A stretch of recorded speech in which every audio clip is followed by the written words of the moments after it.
Au nom du Père, du Fils, Saint-Esprit, un seul Dieu, Amen, que sa bénédiction repose sur nous tous, Amen. Alors aujourd'hui, on va commencer, ou plutôt on va continuer le chapitre 3 de l'épître de Saint Paul aux Éphésiens, du verset 19 jusqu'à la fin.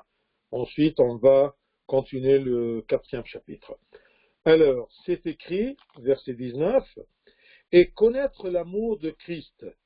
Et connaître, c'est-à-dire que si vous vous rappelez bien, Saint Paul, il prie pour les Éphésiens qu'ils soient illuminés par l'amour de Dieu et bien supportés et fortifiés par l'Esprit Saint et connaître l'amour de Christ qui surpasse toute connaissance, en sorte que vous soyez remplis jusqu'à toute la plénitude de Dieu. Or, à celui qui peut faire, par la puissance qui agit en nous, infiniment au-delà de tout ce que nous demandons ou pensons. À lui soit la gloire dans l'Église et en Jésus-Christ dans toutes les générations au siècle des siècles. Amen. Alors, Saint Paul, il prie auprès de Dieu, tout simplement, pour les Éphésiens, qu'ils puissent connaître l'amour de Christ. Si j'arrive à connaître la profondeur, la longueur, la profondeur, et la hauteur, la largeur de l'amour de Christ pour moi, sûrement ça va agir dans mon cœur pour me rapprocher de Dieu et de son Christ, son Fils incarné. Alors, connaître l'amour de Dieu, c'est quelque chose de très important pour pouvoir rentrer, pour pouvoir se rapprocher de Dieu. Cet amour-là qui surpasse toute connaissance, on ne peut pas imaginer l'amour de Dieu que si on commence à connaître cet amour-là d'après les paroles du Seigneur et d'après toutes les œuvres que le Seigneur a accomplies pour mon salut, pour ma rédemption. Et en voyant aussi et en connaissant les dons de Dieu par grâce, que ce soit la filiation, que ce soit le pardon, que ce soit la nouvelle création à travers le baptême, en connaissant la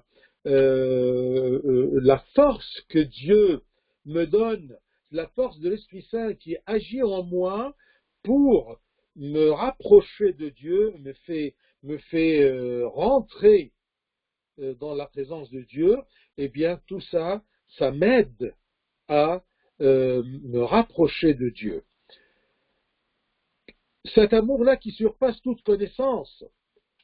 Je peux connaître beaucoup de choses dans le monde, mais c'est dommage qu'il y a beaucoup de gens qui n'ont pas pu donner le temps et avoir l'occasion de connaître cet amour du Christ pour qu'ils se rapprochent du Christ. Ils profitent de tout ce que le Christ a fait. En sorte que vous soyez remplis jusqu'à la plénitude de Dieu. Remplis de cette connaissance-là, c'est une connaissance qui remplit le cœur et qui donne la satisfaction à l'âme.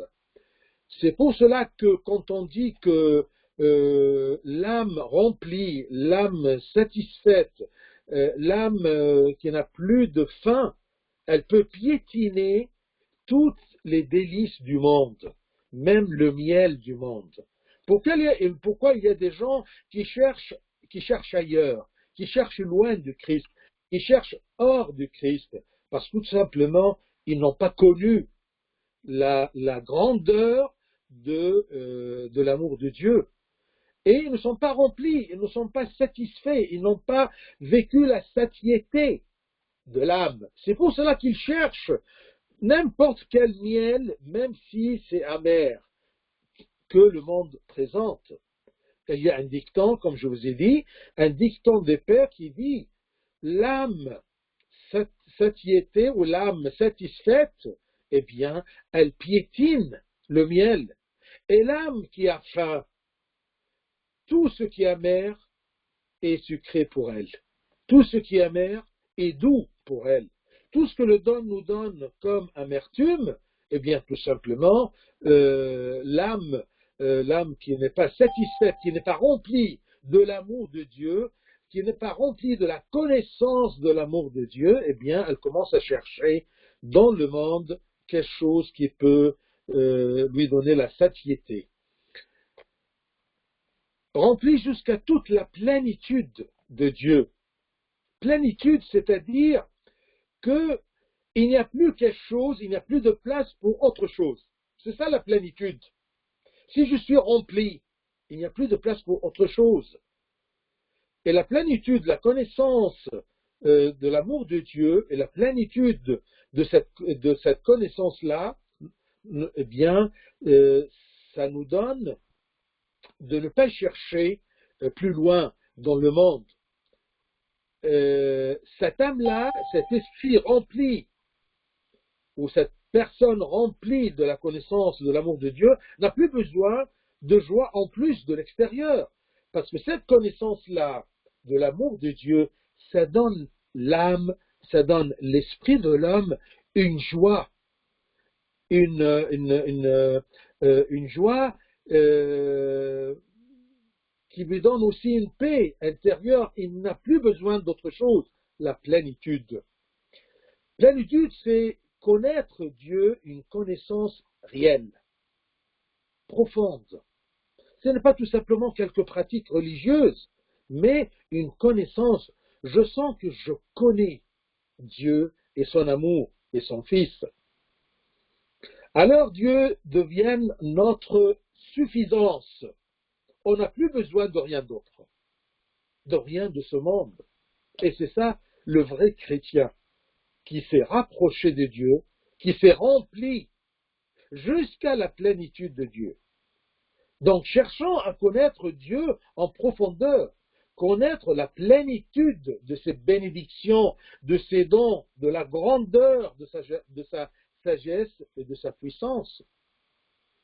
Je vous rappelle du verset de Saint Jean, chapitre 17, 3.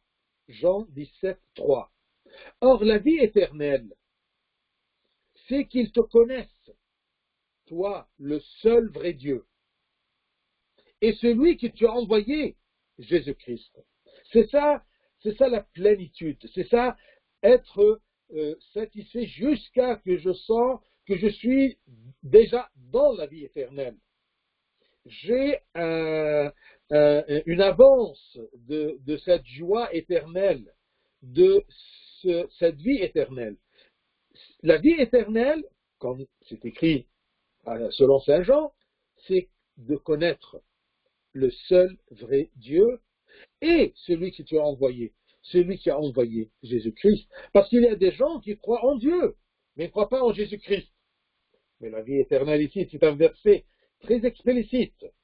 La vie éternelle, c'est qu'ils te connaissent toi, le seul vrai Dieu, et celui que tu as envoyé, Jésus-Christ. Être rempli de Dieu, c'est-à-dire que Dieu est tout pour moi. C'est ma satiété, c'est ma joie, c'est ma suffisance, c'est ma protection. C'est lui ma seule occupation. Et tout ce qu'il y a dans le monde, c'est à côté. Mais est-ce que je suis un vrai chrétien? J'ai vraiment cette satiété de la connaissance de Dieu. Est-ce que je suis rempli de cette connaissance de Dieu et de son amour? De Dieu, le seul vrai Dieu, et celui qui a envoyé Jésus-Christ. Or, verset 20, or à celui qui peut faire la plénitude de Dieu, or à celui qui peut faire par la puissance qui agit en nous. Quelle est la puissance qui agit en nous? C'est l'Esprit Saint. C'est l'Esprit de Dieu. C'est Dieu par son Esprit Saint, en Jésus-Christ. Or, à celui qui peut faire par la puissance qui agit en nous, infiniment, au-delà de tout ce que nous demandons ou pensons. Cette puissance qui agit en moi, elle peut accomplir des œuvres en moi, beaucoup plus au-delà de tout ce que je peux demander ou penser. Je pense être à un niveau, par exemple, ou à atteindre une profondeur ou un rapprochement avec Dieu à un degré. Non, l'Esprit Saint, elle peut faire en moi beaucoup plus que je demande ou que je pense même. C'est une force infiniment, infiniment au-delà. Elle agit infiniment au-delà de tout ce que nous demandons ou pensons. Donc, demandons, mais avec confiance, en ayant sûr que Dieu est généreux, est sage et puissant. Il peut me donner ce qui est nécessaire pour mon salut. Parce que, attention, on demande beaucoup de choses de Dieu. Et mettez dans la tête qu'il y a toujours une différence entre dans ce qui est dans ce que j'ai envie et entre ce dont il est nécessaire pour moi. L'envie ou la nécessité. Est-ce que quand je demande quelque chose, est-ce que je veux cette chose parce que je la veux, ou je veux cette chose parce qu'elle est nécessaire pour moi? Et qu'est-ce qu'il est nécessaire pour moi? Quel est l'objectif de Dieu? Quel est le mystère de Dieu vis-à-vis de l'homme? Eh bien, c'est son salut. Dieu ne peut jamais pas me procurer ce qui est nécessaire pour mon salut.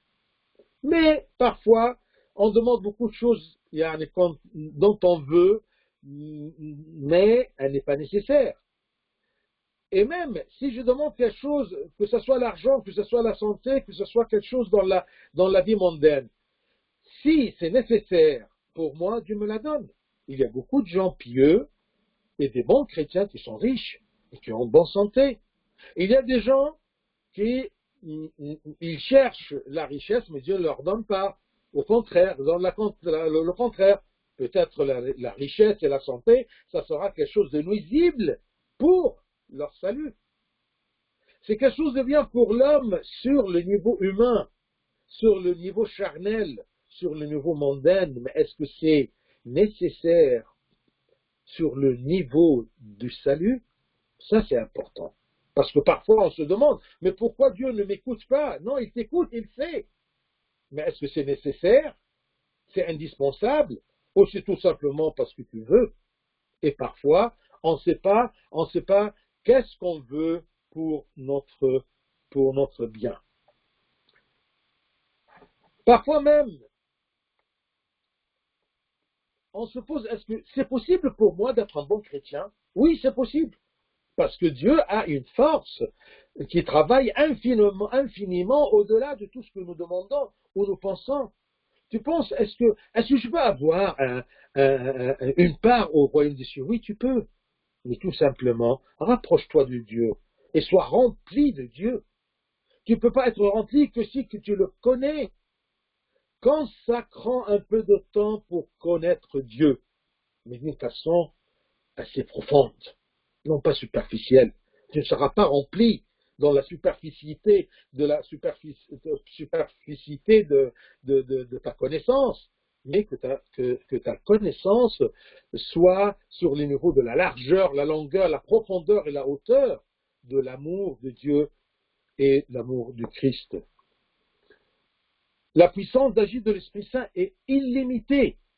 Donc, demandons sans hésitation.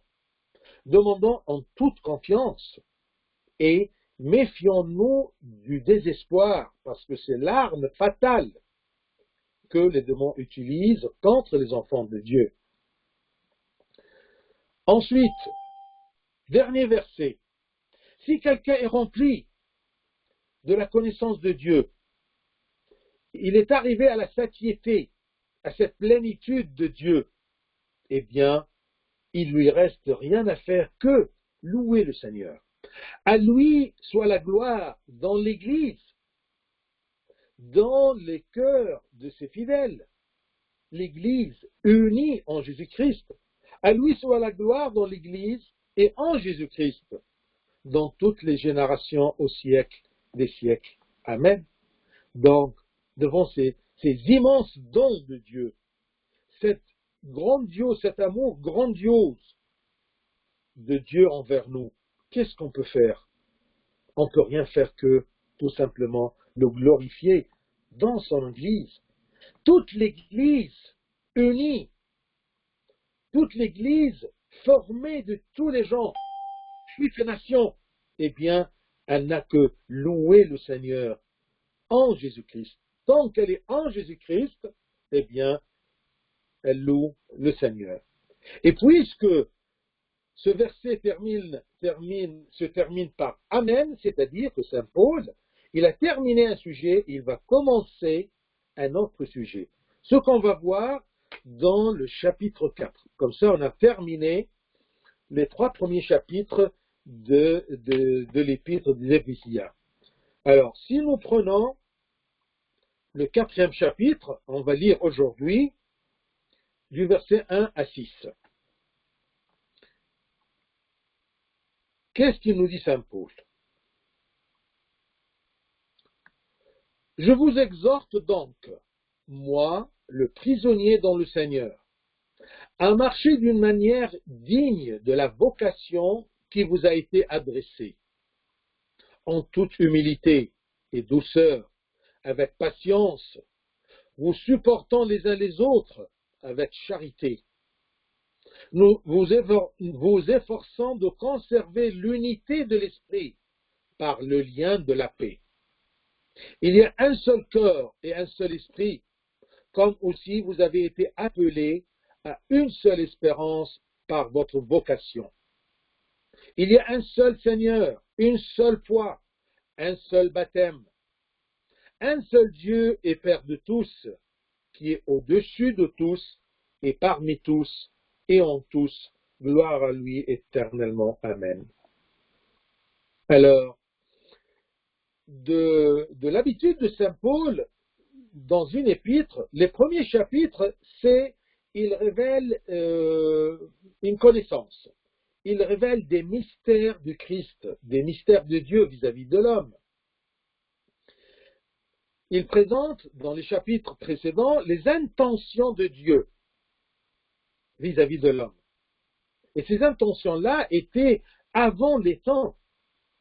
Toutes ces intentions, toutes ces connaissances à propos des mystères divins, eh bien, c'est ce qu'on appelle les dogmes. Tout ce qu'on y croit.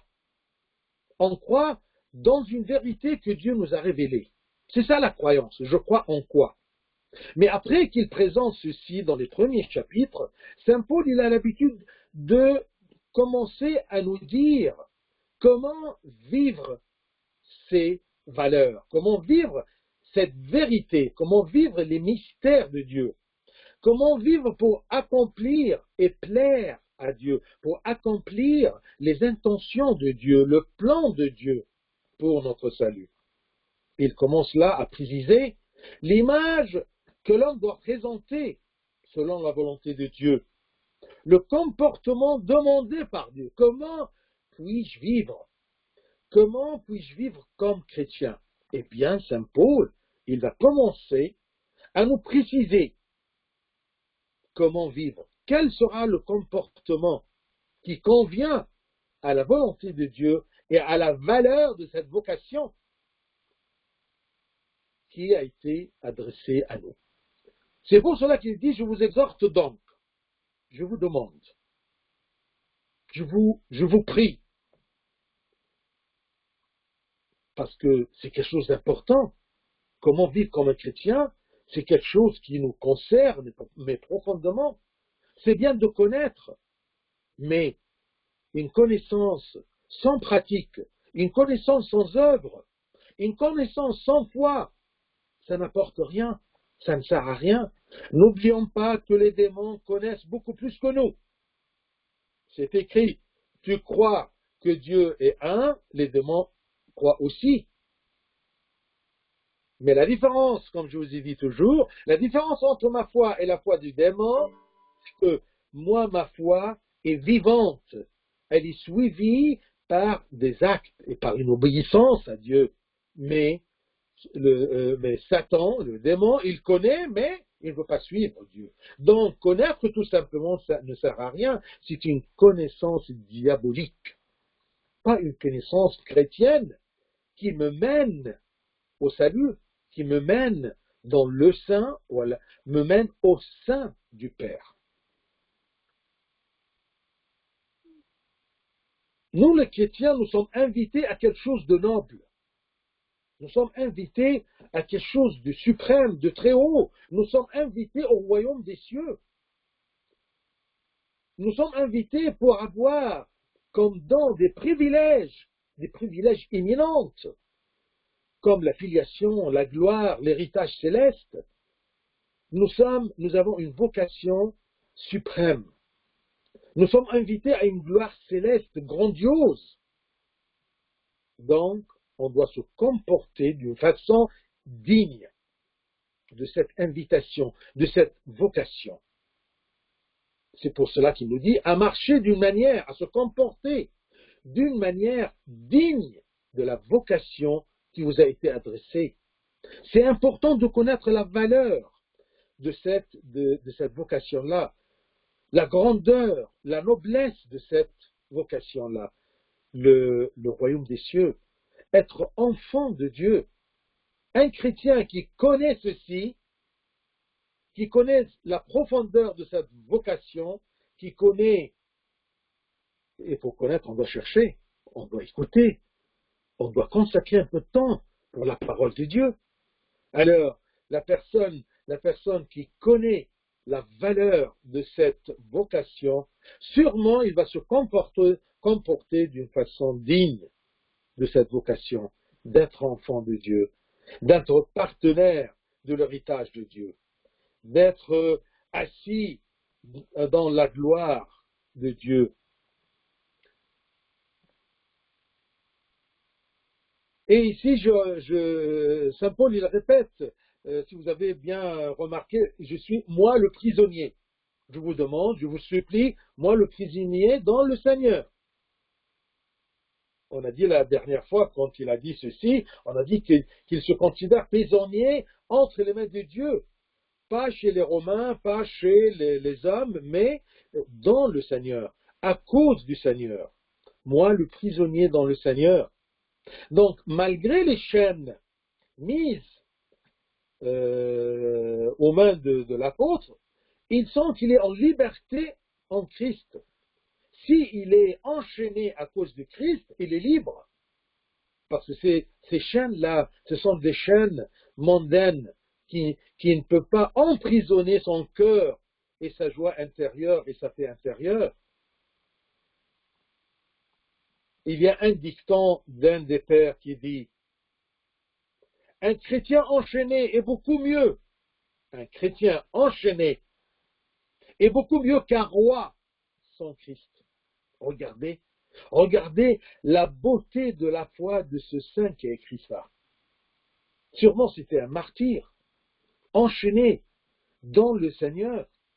Mais il a dit que un chrétien, un fidèle de Dieu, portant la croix de Dieu, un chrétien enchaîné est beaucoup mieux qu'un roi sans Christ.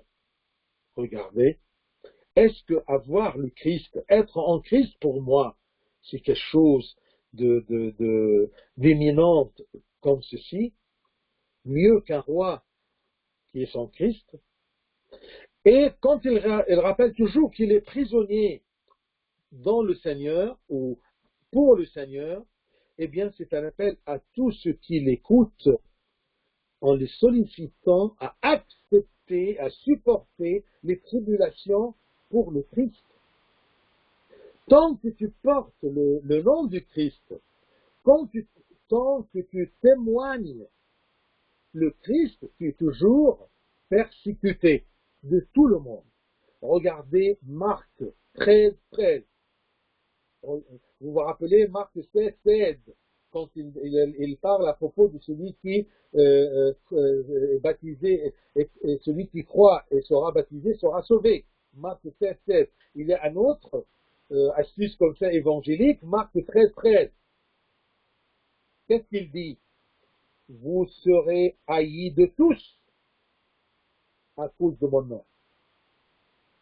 Mais celui qui persévérera jusqu'à la fin, celui qui portera la croix, celui qui acceptera ceci pour mon nom, celui qui persévérera jusqu'à la fin sera sauvé.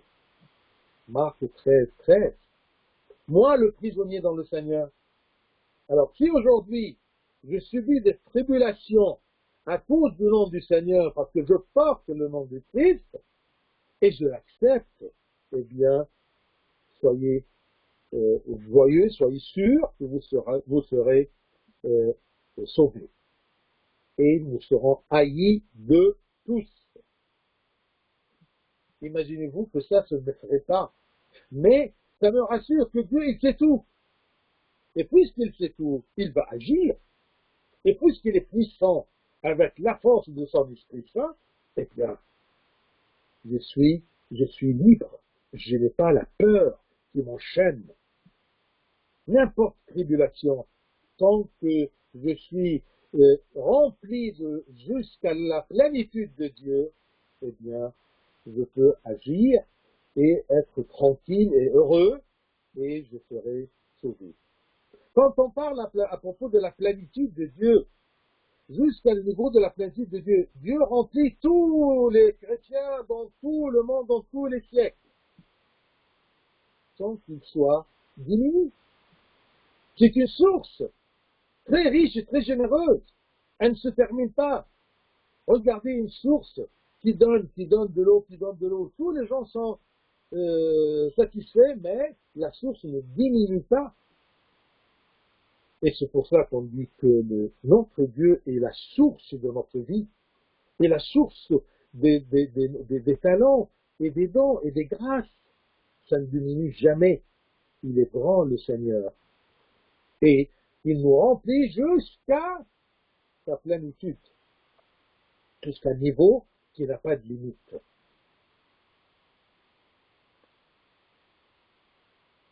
Alors je vous exhorte donc de marcher d'une manière digne de la vocation qui vous a été adressée. Verset 2.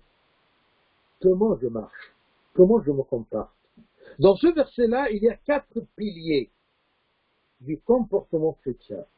En toute humilité et douceur, avec patience, vous supportant les uns les autres avec charité. Première chose, la modestie, l'humilité, en toute humilité. Il y a un des pères qui se parle lui-même pour qu'il ne se gonfle pas, qu'il ne se flatte pas. Alors il dit que le Christ s'est humilié et s'est descendu des cieux, mais moi qui est déjà de si bas, comment puis-je me humilier? De quelle gloire puis-je me dépouiller? Quand tu te gonfles un peu, rappelle-toi, tu viens d'où? De la terre. Le Christ, il est le meilleur exemple d'humilité parce qu'il s'est dépouillé de sa gloire, il est descendu sur terre. Et on va voir le titre Philippiens 2, 7, comment il dit à propos de ce dépouillement de Dieu. Mais moi, je me suis dépouillé de quelle gloire? Je n'ai rien de glorieux pour dire que je suis humble. Je suis déjà de si bas. Je suis poussière et je retournerai à la poussière. Le Christ est le meilleur exemple de modestie. Alors, si tu t'y compares, tu vas trouver que tu es très très bas. Tu n'oses pas te gonfler. Il y a quelqu'un qui a le... Bien. Oui. Le Christ est le meilleur exemple de modestie. Regardez Philippiens, épître aux Philippiens, chapitre 2, 7. Il s'est dépouillé lui-même en prenant une forme de serviteur, en devenant semblable aux hommes, et ayant paru comme un simple homme. Il s'est dépouillé de sa gloire, et c'est lui qui s'est dépouillé lui-même de sa gloire. Ce n'est pas quelqu'un qui l'a dépouillé, c'est Dieu. En prenant une forme de serviteur. serviteur au Dieu le Père, par son incarnation, en devenant semblable aux hommes, ayant paru comme un simple homme. Il s'est humilié lui-même, se rendant obéissant jusqu'à la mort, même jusqu'à la mort de la croix. Humilité, qui vient du dépouillement. Mais moi, je n'ai rien duquel je peux me dépouiller, je n'ai pas de gloire. Je suis pécheur, je suis de la terre, de la poussière, je suis d'une nature déchue. Et ce que j'ai reçu, c'est de Dieu, ce n'est pas de moi. Mais le Christ, dans son humanité, dépouillé de sa gloire, modeste, eh bien, il est capable d'obéir. Quelle est la limite d'obéissance? Je me rappelle un jour que j'étais au monastère des Bénédictins où j'habitais en Belgique, quand je servais en Belgique. Et d'habitude, après le réfectoire des pères, des moines, eh bien, le premier qui sort, c'est le parabé. Et on se dirige tous vers la cuisine pour faire la vaisselle. Nous étions à peu près une bonne vingtaine de personnes, de moines. Alors, puisqu'il sort le premier, le parabé, eh bien, il arrive devant le lavabo, il met son tablier, et il commence à mettre le savon. Il a un système de prendre les verres d'abord, ensuite les assiettes, ensuite le couvert, ensuite les marmites. Et moi, je profitais d'être à côté de lui pour le rinçage. Et on discutait. Et c'était un bon moment d'avoir cette expérience de cet abbé-là, que j'aimais bien, je l'admirais. Alors un jour j'étais un peu triste parce que tout simplement le pape m'a demandé, le pape Chenouda III, ceci il y a une bonne vingtaine d'années, il m'a demandé de retourner à Paris, d'accord, à côté de mon service en Belgique. Alors j'étais un peu triste parce que j'étais bien en Belgique, et dans ce monastère-là, calme, paisible. Alors il m'a dit, mais pourquoi tu parles pas? Qu'est-ce que t'as? En travaillant, en faisant la vaisselle. Alors je lui dis, j'ai une question. Comme étant un abbé de monastère, quelle est la limite de l'obéissance? Il a réfléchi un peu, il m'a dit un seul mot. La croix. Et j'étais vraiment content de cette réponse. Vraiment. La limite de l'obéissance, c'est jusqu'à tu arrives jusqu'à la croix, jusqu'à la mort. C'est ça ce que le Christ a fait. Il a obéi, se rendant obéissant par l'humilité, se rendant obéissant jusqu'à la mort, même jusqu'à la mort de la croix. Non pas une mort rapide, mais une mort pénible. Jusqu'à la mort, même jusqu'à la mort de la croix. C'est ça l'obéissance. L'obéissance du chrétien à Dieu. S'il est dépouillé de la gloire, de la vaine gloire, de l'ego, s'il est dépouillé de ceci, il sera modeste, il sera humble et il pourra obéir jusqu'à la mort, même jusqu'à la mort de la croix. Ce qui nous empêche d'obéir, c'est notre ego, c'est notre orgueil qui empêche d'obéir. On doit d'abord analyser, est-ce que ça marche avec ma volonté et mes capacités, oui ou non? Mais une personne humble est capable d'obéir jusqu'à la mort, même jusqu'à la mort de la croix, en toute humilité. Regardez ce bon exemple d'humilité, le Christ. Ce Christ-là, on parle à propos du Christ en disant, aux Colossiens 2:3, qu'il est le mystère dans lequel sont cachés tous les trésors de la sagesse et de la science. La science dans le sens de connaissance. Dieu, il sait tout à propos de tout. C'est ça, c'est ça où se cachaient les trésors de toute la sagesse et de toute la science. Et malgré ça, c'est écrit en Matthieu 11, 29, qui nous conseille, qui nous dit, prenez mon joug sur vous et recevez mes instructions, car je suis doux et humble de cœur, et vous trouverez du repos pour vos âmes. Ce mystère dans lequel est caché tous les trésors de la sagesse et de la science, il nous dit, je suis bon, je suis doux et humble. Que ce soit pour vous des instructions, obéissez-moi, prenez mon joug, et vous trouverez du repos pour vos âmes. Donc ce qui gêne l'homme, c'est que tout simplement son orgueil qui l'empêche d'obéir à la source de sagesse et la source de connaissance. Comment ose ne pas obéir à Dieu? Tout simplement l'ego. Mais si quelqu'un qui vit dans l'obéissance, eh bien, il trouvera du repos pour son âme et une satiété pour son âme. Il peut piétiner tout miel et toute joie qui vient du monde. On a reçu, un des pères nous dit, nous conseille et nous met en garde en disant, on a reçu des talents pour laborer avec et gagner pour la gloire de Dieu, et non pas pour y chercher une raison pour se flatter. Si Dieu me donne des talents et des vertus, ce n'est pas pour se gonfler, ce n'est pas pour se flatter, mais c'est pour labourer avec ces talents et gagner plus pour la gloire de mon Père.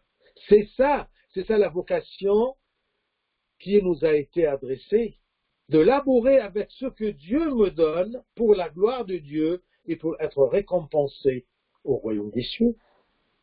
On a reçu des talents pour labourer avec et gagner pour la gloire de Dieu et non pas pour y chercher une raison pour se flatter.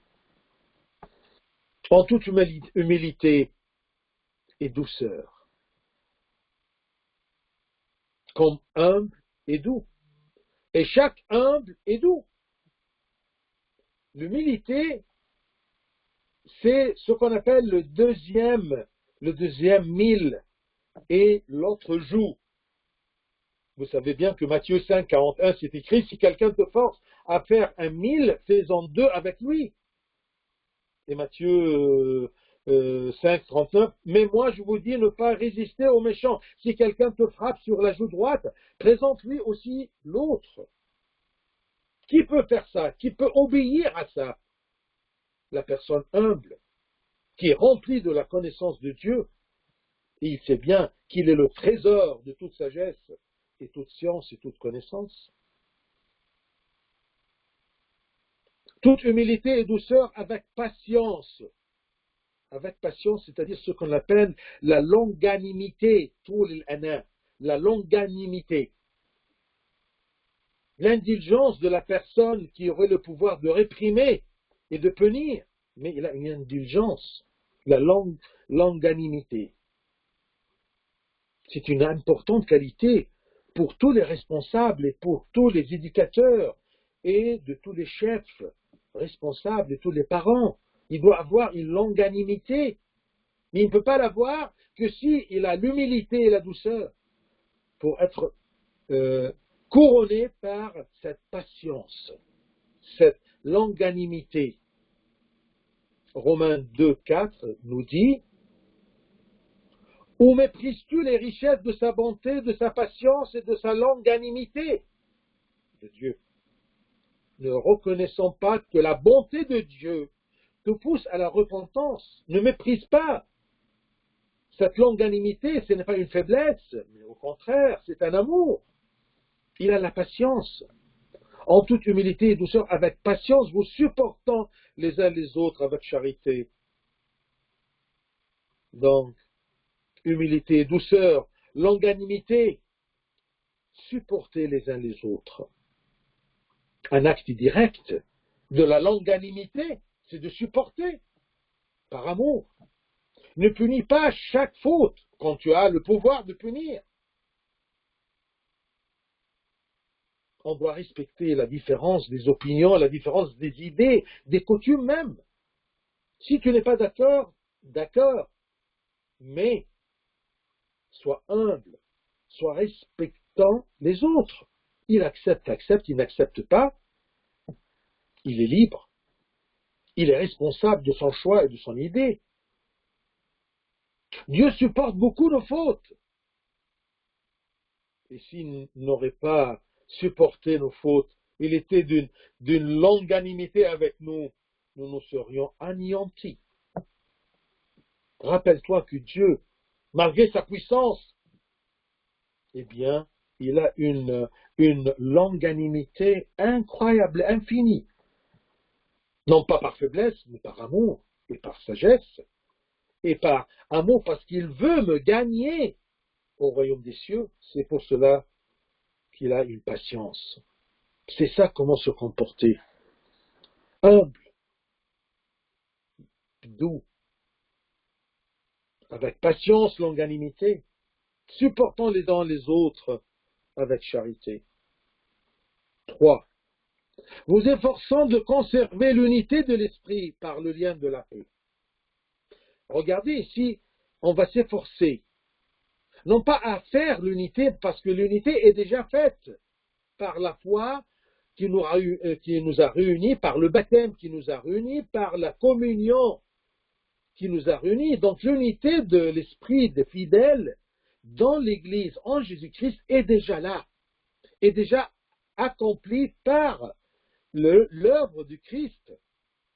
Mais on doit s'efforcer à la conserver, cette unité-là.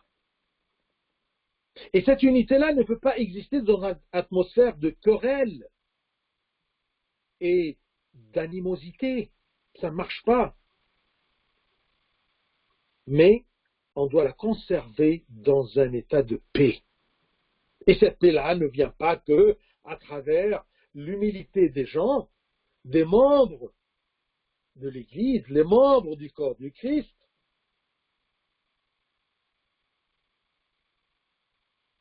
On a toujours des gens qui disent « Moi, je vois que c'est comme ça.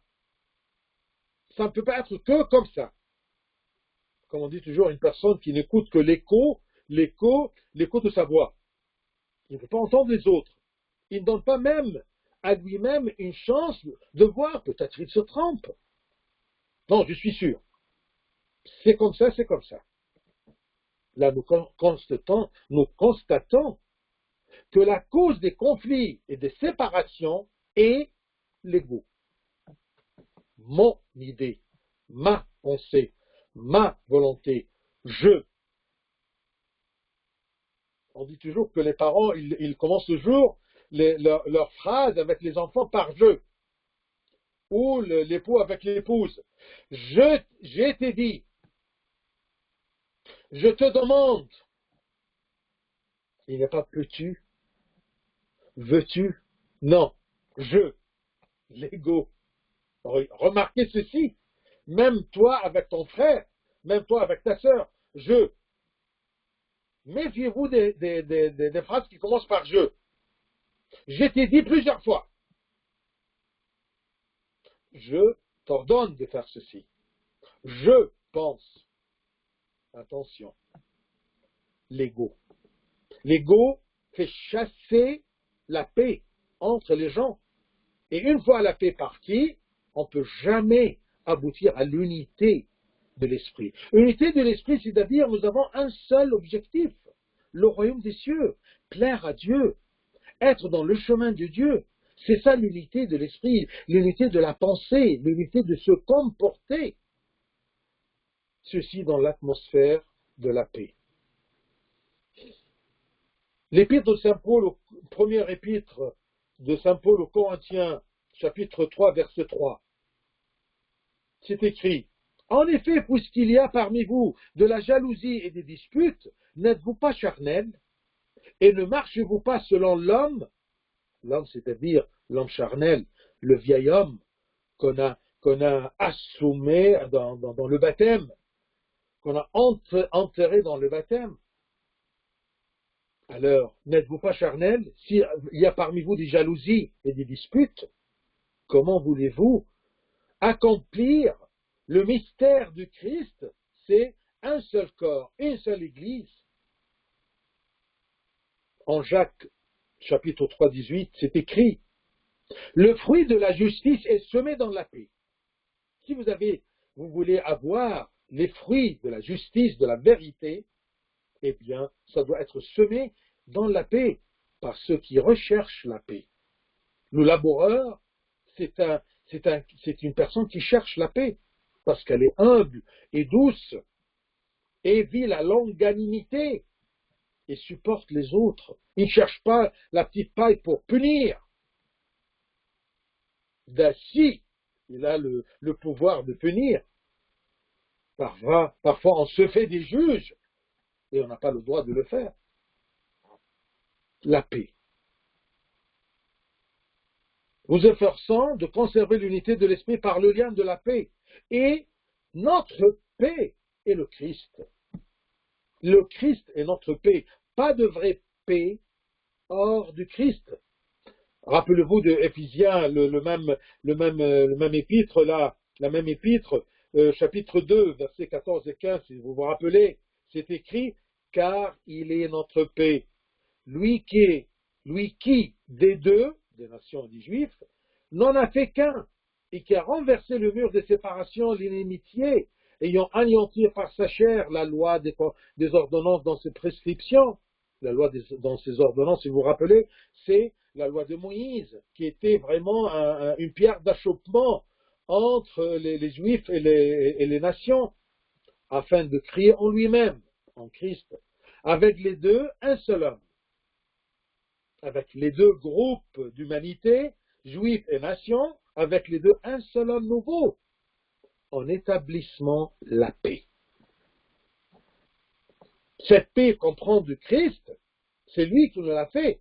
Et cette paix, ça vient du Christ, qui a établi la réconciliation entre l'homme et Dieu, pour que ce soit une paix intérieure, ensuite extérieure entre moi et les autres. Garder tant qu'on peut la paix intérieure et la paix avec les autres, afin de garder l'unité de l'esprit, l'unité de cette Église, l'unité du corps du Christ. Le mystère du Christ, c'est de nous réunir pour nous ramener tous avec confiance vers le sein du Père. Que Dieu nous donne à bien marcher de la manière digne de la vocation qui nous a été adressée. Gloire à lui éternellement. Amen.